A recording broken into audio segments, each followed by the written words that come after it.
शेर चाहे छोटा हो या बड़ा, सभी शेरों को बार बार मौत का सामना करना ही पड़ता है और उन्हें बार बार जिंदगी और मौत की लड़ाइयाँ भी लड़नी पड़ती है। लेकिन अगर आप बांदा और ताऊ नाम के दो नन्हे राजकुमारों की जिंदगी देखोगे तो उनकी जिंदगी आपको ज्यादा चुनौती भरी नहीं लगेगी। वो इसीलिए क्योंकि वो दोनों भाई जिस परिवार में पल रहे हैं उस परिवार को चलाते हैं दो ताकतवर ककोनिका लायंस, जिनके विशालकाय साम्राज्य में ये दो भाई बेखौफ जीते रहते हैं। इन दो भाइयों को सुरक्षा देने का काम अगर पिता करता है तो इनकी माएं इनके लिए न केवल खाने का इंतजाम करती है बल्कि इन्हें शिकार करने के तौर तरीके भी सिखाती है। बचपन से लेकर 2 साल की उम्र तक बांदा और ताऊ अपने माता पिता के छत्र छाया में ही पलते रहते हैं। लेकिन जब वे 2 साल के हो जाते हैं तब ऐसा क्या होता है कि इन दो भाइयों को कम उम्र में ही बेघर होना पड़ता है। जिन भाइयों ने कभी मौत का सामना नहीं किया,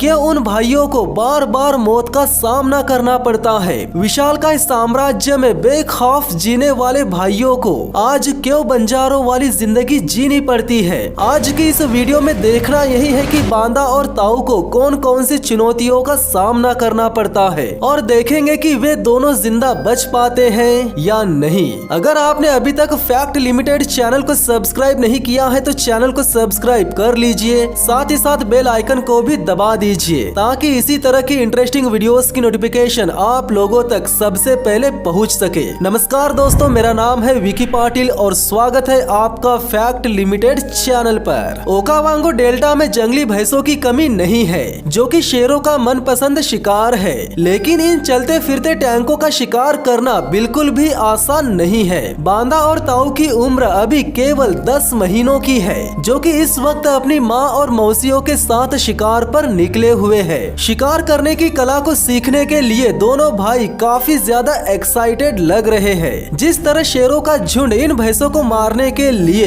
पूरी ताकत लगा देते हैं, उसी तरह भैंसे भी अपने झुंड के हर एक सदस्य की जान बचाने के लिए पूरी ताकत लगा देते हैं। और यहाँ पर भी कुछ ऐसा ही हो रहा है। शेरनियाँ यहाँ एक भैंसे को पकड़ तो लेती है, लेकिन इन भैंसे की मदद करने के लिए उसके साथी यहाँ आ जाते हैं, जिसके चलते ये शेरनियाँ इस भैंसे को छोड़ देती है। बांदा और ताऊ अपनी माँ और मौसियों की हर एक हरकत को गौर से देखते रहते हैं। थोड़ी देर अफरा तफरी होने के बाद एक भैंसा झुंड से अलग हो जाता है, जिसे ये शेरनियाँ बिना वक्त गवाए तेजी से जाकर दबोच लेती है। और यहाँ सबसे कमाल की चीज ये देखने को मिलती है कि नन्हा ताऊ भी तेजी से दौड़ते हुए आकर इस भैंसे को खत्म करने में मदद करता है, जबकि बांदा ये सब नजारा एक पेड़ के पीछे से देखते रहता है। भैंसे को खत्म करने के तुरंत बाद पता नहीं कहां से एक फीमेल इम्पाला इसी जगह पर आ जाती है, जिसे देखते ही शेरनियाँ चौकन्नी हो जाती है। जिसके बाद ये शेरनियाँ इस इम्पाला को भी खत्म कर डालती है। यहाँ सीन ऐसा क्रिएट हो जाता है मानो भैंसे को मारने के बाद इम्पाला उन्हें इनाम में मिली हो। इधर ककोनिका मेल लायंस इलाके में पेट्रोलिंग कर रहे हैं, जो कि थोड़ी देर बाद खाना खाने के लिए लौटकर आ जाते हैं। जब सारा परिवार मिलकर खाना खा रहा होता है कि तभी 2 घुसपैठिए नौजवान शेर परिवार के एकदम पास में आ जाते हैं और पेड़ों के पीछे से इस परिवार को खाना खाते हुए देखते रहते हैं कि तभी परिवार की एक शेरनी इन घुसपैठिए को देख लेती है, लेकिन वो कोई हलचल नहीं करती। वो रुकी रहती है ताकि परिवार के नर शेर उन्हें देखकर उन पर सबसे पहले एक्शन ले सके, और होता भी वही है। परिवार के नर शेर उन्हें देखते ही उन्हें खदेड़ने के लिए उनकी ओर बढ़ने लगते हैं, जिसके बाद पूरा का पूरा परिवार मिलकर उन घुसपैठिए शेरों के पीछे भागने लगता है। हालांकि ककोनिका लायंस उन्हें पकड़ तो लेते हैं, लेकिन वे उन नौजवान शेरों को ना ही मारते हैं और ना ही उन्हें कोई नुकसान पहुंचाते हैं, बल्कि उन्हें वार्निंग देकर जाने देते हैं। जिसके बाद दोनों भाई जोर जोर से दहाड़कर ये मैसेज दे देते हैं कि ये इलाका हमारा है और यहाँ घुसपैठ करने की कोशिश ना करे। कुछ दिनों बाद ताऊ और बांदा फिर से अपनी माँ और मौसियों के साथ शिकार पर जाते हैं। अब यहाँ होता ये है कि ये शेरनियाँ आई थी बफेलो का शिकार करने के लिए, लेकिन उन्हें बफेलो के झुंड के पास नजर आ जाता है एक बड़ा सा इम्पाला का झुंड, जिसे देखकर ये शेरनियाँ अपना इरादा बदल देती है और इम्पाला का शिकार करने का मन बना लेती है। लेकिन शेरनियों को ये पता नहीं था कि इम्पाला के दोस्त लोग पेड़ों पर ही बैठे होंगे, जो कि थोड़ा सा खतरा महसूस होते ही पूरे जंगल में अलार्म कॉल लगा देंगे। और यहाँ होता भी वही है। शेरनियाँ जैसे ही शिकार करने की पोजीशन लेती है, वैसे ही बबून्स अलार्म कॉल लगाना शुरू कर देते हैं, जिसके चलते इम्पाला का झुंड भाग जाता है। इन इम्पाला के पीछे पड़ने से अच्छा अगर शेरनियाँ बफेलो का ही शिकार करने की कोशिश करती तो शायद कोई ना कोई हाथ लग जाता, लेकिन यहाँ बबून्स ने इनकी मेहनत पर पानी फेर दिया। इसी तरह अपनी माँ और मौसी के साथ शिकार पर जाते जाते और जंगल के नियम सीखते सीखते ताऊ और बांदा 18 महीनों के हो जाते हैं। बाकी शेरों के बच्चों से ताऊ और बांदा काफी अलग है। वे कम उम्र में ही शिकार को काफी बेरहमी से मारना सीख चुके हैं। ताऊ और बांदा का भयानक रूप तब देखने को मिलता है जब वे एक लंगड़े भैंसे का शिकार करते रहते हैं। परिवार में काफी एक्सपीरियंस वाली शेरनियां रहने के बावजूद भी वे दो भाई इतनी कम उम्र में ही न केवल सबसे आगे रहते हैं, बल्कि भैंसे का दम घोटने से लेकर उसका पूरा काम तमाम होने तक उसे छोड़ते नहीं है। देखा जाए तो ये दोनों बच्चे अब खुद के दम पर शिकार करना सीख चुके हैं। 6 महीने बाद जब पूरा परिवार बिखरा हुआ रहता है, तब एक घुसपैठिया शेर ककोनिका प्राइड के इलाके में आ जाता है। और सबसे हैरान करने वाली बात ये रहती है कि ये शेर कोई और नहीं बल्कि वही रहता है जिसे ताऊ और बांदा के पिता ने वार्निंग देकर छोड़ दिया था। लेकिन इस शेर ने न केवल उनकी वार्निंग को तोड़ दिया है, बल्कि उनके एहसानों को भी भुला दिया है और आ गया है एक विकराल रूप लेकर ककोनिका प्राइड के इलाके पर कब्जा करने के लिए। हालांकि इस लायन को रोकने के लिए एक ककोनिका मेल पूरी ताकत लगा देता है, इसके बावजूद भी वो इस शेर को रोक नहीं पाता। अगर ककोनिका मेल का दूसरा भाई भी उसके साथ में होता तो वे दो भाई इस ताकतवर घुसपैठिए को रोक लेते, लेकिन अकेला होने की वजह से वो इसे रोक नहीं पाया। ताऊ और बांदा ने जब अपने अंकल को लड़ाई में हारते हुए और खुद के ही घर पर कब्जा होते हुए देखा तो वे दोनों भाई अपनी जान बचाकर भाग गए और हो गए घर से बेघर। ताऊ और बांदा अब 2 साल के हैं, जो कि किसी और के इलाके में है। एक दिन पहले उनकी जिंदगी हंसी खुशी गुजर रही थी, लेकिन आज वे न जाने कितने ही दुखों से गुजर रहे होंगे। हालांकि 2.5 या 3 साल की उम्र में सभी शेरों को अपना घर छोड़ना ही पड़ता है, लेकिन ताऊ और बांदा फिलहाल काफी छोटे हैं, लेकिन उनके पास एक्सपीरियंस की कमी नहीं है। उनकी माँ ने उन दो भाइयों को कम उम्र में ही एक योद्धा बना दिया था। अब देखना यही है कि ये दो भाई अपनी माँ की दी हुई शिक्षा पर खरे उतर पाते हैं या नहीं। 4 दिन भूखे रहने के बाद उन्हें आसमान में गिद्ध मंडराते हुए नजर आते हैं, जिन्हें देखते ही वे समझ जाते हैं कि उन्हें करना क्या है। गिद्ध के पीछे पीछे जाने के बाद उन्हें एक जिराफ का शव नजर आता है, जो कि लगभग सड़ चुका रहता है। लेकिन भूख मिटाने के लिए इन भाइयों के पास फिलहाल कोई दूसरा ऑप्शन भी नहीं रहता, इसीलिए सबसे पहले ताऊ इस मांस को खाने लगता है, जिसके बाद बांदा भी न चाहते हुए थोड़ा बहुत खा लेता है। इसी तरह स्कैवेंजिंग करते हुए और छोटे मोटे शिकार करते हुए 6 महीने बीत जाते हैं। अब ये भाई पहले से काफी ज्यादा ताकतवर बन चुके हैं और इन्हें बंजारों वाली जिंदगी जीने का काफी ज्यादा तजुर्बा भी मिल चुका है। फिलहाल ये जिस इलाके में है वहाँ खाने की कमी तो नहीं है, लेकिन इन्हें खुद किसी न किसी भैंस का शिकार करना पड़ेगा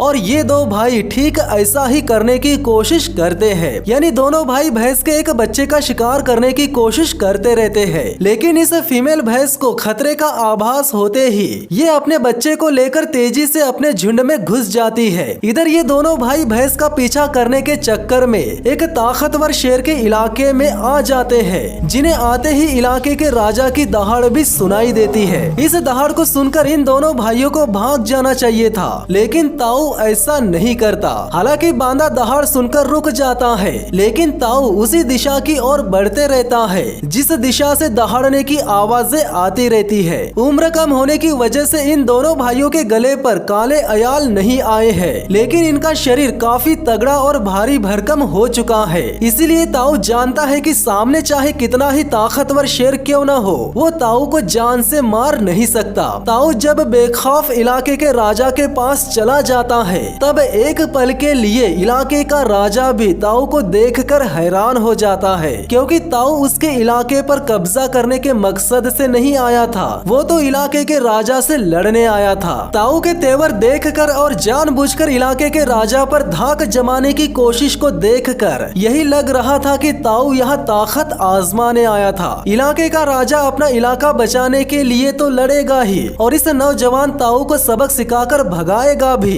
लेकिन ताऊ को ना जीतने की खुशी होने वाली थी और ना ही हारने का गम होने वाला था। और इस राजा के हाथों वो मरने वाला तो था नहीं, क्योंकि वो खुद एक बेहिसाब ताकत का मालिक बन चुका था। यहाँ ताऊ इलाके के राजा से बहुत ही भयंकर लड़ाई लड़ता है। उसे काफी सारे जख्म भी लगते हैं, फिर भी वो जान बचाकर भागता नहीं, बल्कि हारने के बाद भी शान से चलते हुए जाता है, क्योंकि वो जानता है कि आने वाले 6 महीनों में वो इतना ताकतवर बन जाएगा कि दुश्मन शेर उससे लड़े बिना ही इलाका उसके हवाले करके निकल लेंगे। इतनी बड़ी लड़ाई लड़कर आने के बाद भी ताऊ में हल्का सा भी गम या डर नजर नहीं आता, बल्कि आते ही वो अपने भाई के साथ मस्ती करने लग जाता है। इन दो भाइयों के पास ताकत तो बहुत सारी है, पर साथ ही साथ बहुत सारा बचपना भी है। इसी तरह बंजारों वाली जिंदगी जीते जीते 1 साल बीत जाता है। लेकिन 1 साल बाद इन दो भाइयों में जो बदलाव देखने को मिलता है वो वाकई में लाजवाब रहता है।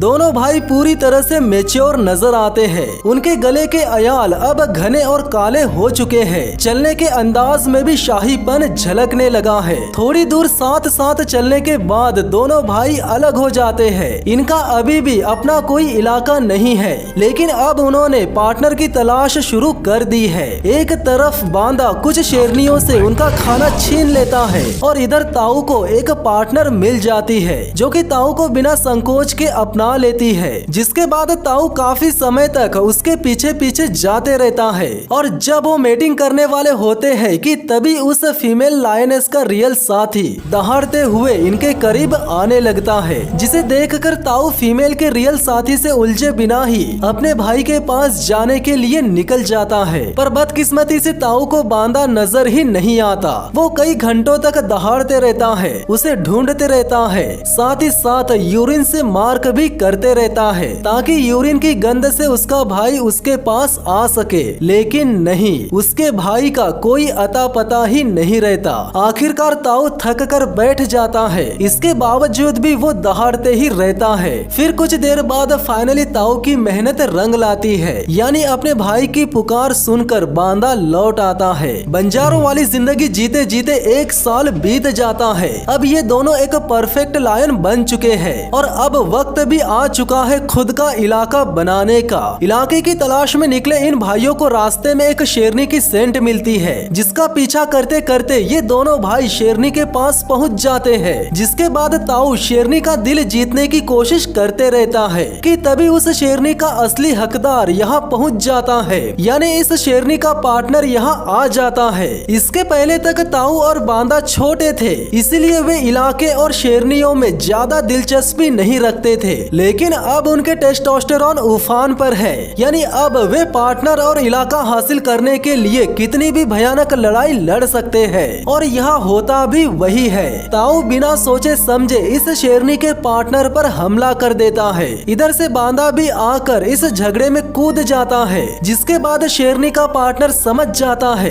कि इन दो जवान ताकतवर शेरों से जीतना नामुमकिन है। इसीलिए वो इन भाइयों से ज्यादा नहीं उलझता और अपनी पार्टनर और इलाका इनके हवाले करके निकल जाता है। तो फाइनली जिस माँ ने इन भाइयों को शिक्षा दी थी, उस शिक्षा पर ये भाई खरे उतर ही गए। इन बंजारे भाइयों को एक नया घर मिल ही गया। ताऊ को उसकी पार्टनर भी मिल गई, जिसे वो 2 दिनों से मनाने की कोशिश करते रहता है। कुछ दिनों बाद बांदा को भी उसकी पार्टनर मिल जाती है, जिसके 1 साल बाद इनके परिवार में टोटल 11 सदस्य हो जाते हैं। तो दोस्तों, बांदा और ताऊ की इस सच्ची और बेहतरीन कहानी को लाइक कर देना, साथ ही साथ चैनल को सब्सक्राइब करके बेल आइकन को भी दबा देना। तो मिलते हैं बहुत ही जल्द नेक्स्ट वीडियो में, तब तक के लिए धन्यवाद।